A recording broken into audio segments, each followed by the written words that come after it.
Oh, Eric, butik na ako.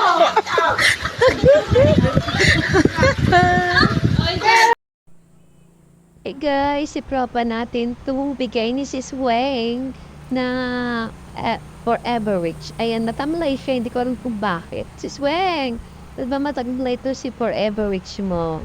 Ayan, papalitan ko sana, pating mix, lupa din, pero, papalitan ko nga. Hindi ko alam kung ba't siya malungkot.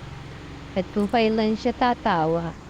Kaya siguro 'pag ito, naging masaya tatama na ako sa wedding. Ayan, nililipat natin siya.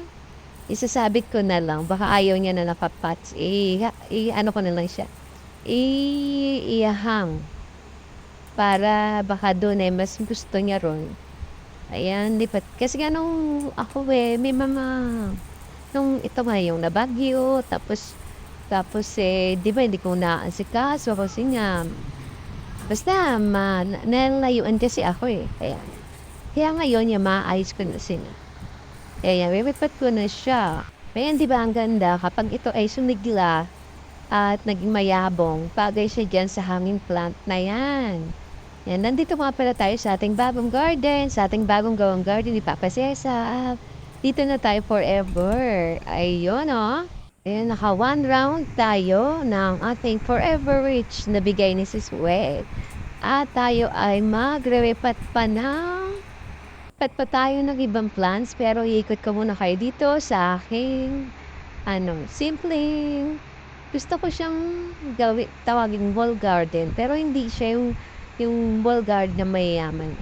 Kasi iyan ay kumbaga sa ginawan ko lang ng paraan, kasi yung iba ang dami pa nilang nilalagay kagaya ng stigmatic, yung mga pop-roof, pop-hash, yan. Talagang ito, bali ang ginamit ko lang dito ay yung dati kong mga tungtungan. Yung driftwood na kinuha namin doon sa kumari ko, at yung iba pang mga pwedeng tungtungan ng halaman para maging mataas. Ganon. Hindi na ako gumamit ng kung ano-ano pa. Ito yung hinahawakan ko na yan. Driftwood yan, dun galing sa aking kumare. Ayan, iniakyat po nung wala si Papa Cesar. Ayaw niya kasi raw mabigat. Pero kaya yan. Kaya sayang naman tong itatapon, di ba? Pinaghirapan namin. Kaya inayakyat ko nung wala siya. Kaya ayan, nung naman na gawa ko na, at nakita niya, wala naman siyang reklamo. O diba? Kaya ayaw niya. Tapos, yung ating yung pinagawa natin nung unang sahod natin na plant craft ay inakyat din dito ni Papa Cesar. Nung una nga akala ko, hanggang dun lang yung side ko talaga.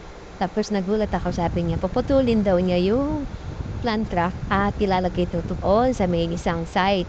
O di tuwa naman si Mama doon. Kaya ayan, pinutol siya yung ating plant craft na yan, galing kay Whitey.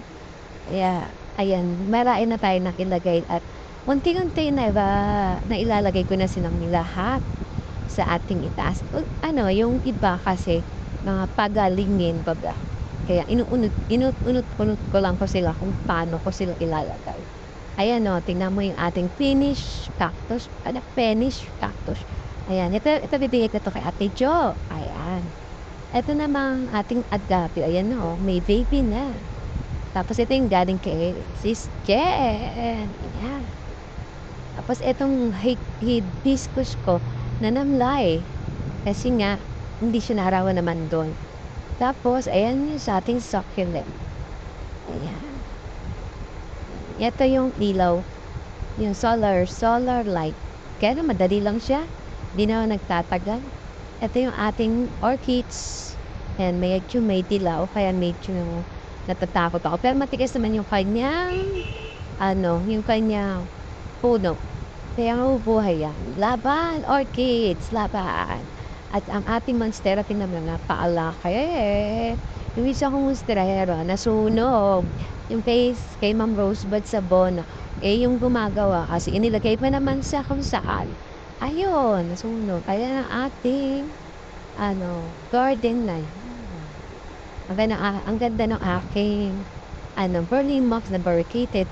Ang gawa ko dyan, inaalis kapag may green. Naalis ko siya. Ayan, eto na ang ating garden, ang ating forever garden. Ayan si Bunso, ayun, nag-ML. Ayan, hanggang dito lang muna. Tayo ay may gagawin pa. Maraming salamat sa inyo. Happy gardening. At nga pala, paki-subscribe na rin si Mama Don sa mga di pa nakasubscribe. At maraming salamat sa mga nakasubscribe na. Please, like and share. Ayan. Shout out sa mga friendship. Bye. Love you all.